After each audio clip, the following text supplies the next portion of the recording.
বাংলাদেশের ঘটনা, আমি এখন মূল ঘটনা চিনে যাচ্ছি।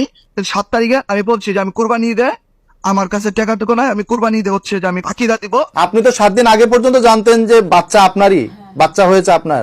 জি, বাচ্চা আমার। আমি আকিদা দিচ্ছি ভাই, 7 দিনের দিনও ভাই আমার দূর পাড়া দিয়ে আকিদা দেওয়া হয়েছে। আমি বলছি কোরবানি ঈদে আকিদা দিব। সে বলতেছে যে তার বংশগত ভাবে এটা সবাই করে, তার বংশের রেওয়াজ এটা। কত টাকা দিয়ে আকিকা দিয়েছে?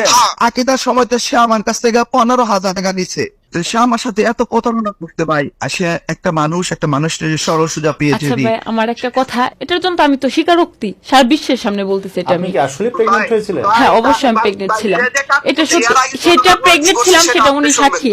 3.5 মাস পর্যন্ত আপনি প্রেগন্যান্ট ছিলেন? ছিলাম, হ্যাঁ।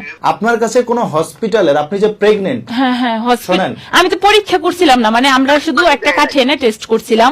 পরে আমার কোনো কাকিমাটি দিচ্ছে না। আর সে এক্সরে রিপোর্ট দিছে, সেই এক্সরে রিপোর্ট হচ্ছে যে তার বোনের, ছোট বোনের, তারটি দেয় নাই। তার ছোট বোনের এক্সরে রিপোর্ট দিছে। বাচ্চার যে আল্ট্রাসাউন্ড রিপোর্ট, সেই রিপোর্টটা সে তার বোনেরটাই পাঠিয়ে দিছে।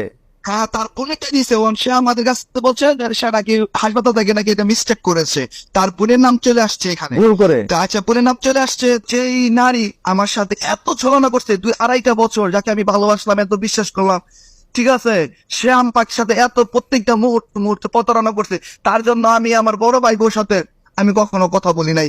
আমার মনে হয় তো ভাই অনেক কষ্ট, আমি যে এখনো বেঁচে আছি। আপনি আমাকে ধন্যবাদ দেন ভাই। আমাকে একটু সে কথা আমার বলতে ওই দিবেন? পরিস্থিতিতে ওই যে দাঁড় বলতেছে করাইছে। যেগুলা। ঠিক আছে, আমি কি তার সাথে সংসার করব? আমি তাকে ডিভোর্স দিতে দেই না এখনো। আমি তার ডিভোর্স দেওয়ার জন্য সমস্ত যা যা প্রস্তুতি নেওয়া লাগে আমি নিচ্ছি, কিন্তু আমি এখন মানসিক ভাবে হচ্ছে যে দুর্বল হয়ে পড়ছি। আমি অপরাধী, আমি অনেক বড় একটা অপরাধ করছি বাচ্চাটা নিয়ে, বাস এটা আমার অপরাধ। আপনি প্রেগন্যান্ট ছিলেন না? হ্যাঁ, আমি প্রেগনেন্ট ছিলাম। বাচ্চাটা হওয়ার কারণটা হলো গিয়ে আমার মানে 1 মাস পরে থেকে প্রচন্ড ব্যথা করতো।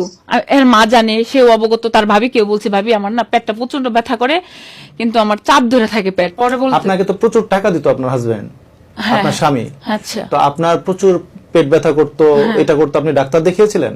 হ্যাঁ, আমি ডক্টর দেখাইছি। আমি ডাক্তার কি বলেছে? ডক্টর এমনি মনে কিছু বলে নাই, শুধু বলছে যে এরকম অনেক সময় অনেক মেয়েদের হয়, তোমার হয়তো বা এরকম। 4 দিন 5 দিনের দিন যখন আমি ওয়াশরুমে যাই, তখন মানে একটা দলার মতো পড়ে, যখন পড়ে তখন আমার কাকি আছে আর একটা চাচাতো ভাবি আছে, আমি ডাক দিলাম তাদের যে ভাবি একটু আসেন তো, দেখেন তো এরকম কেন। পরে ওনারা দেখলো, দেখার পর আমার কাকি তো মুরব্বী মানুষ, উনি তো বুঝতে পারে, তোমার হয়তো বেবিটা নষ্ট হয়ে গেল মনে হয়। এই কথা যখন বললো তখন আমি প্রচন্ড ভাবে ভেঙে গেলাম।